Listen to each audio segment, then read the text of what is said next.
曾經我都以為別墅離我會好遙遠，但係而家總價282萬就可以喺珠海山姆板塊擁有一套咁靚嘅別墅啦。上下總共4層半，面積600平方左右嚇。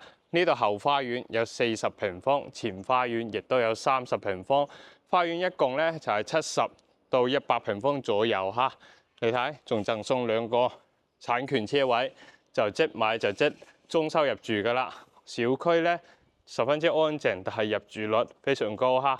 你睇呢一戶又裝修緊啦，嗰一戶已經裝修完入住噶啦嚇。小區咧前花園呢度都係十分之精緻嚇。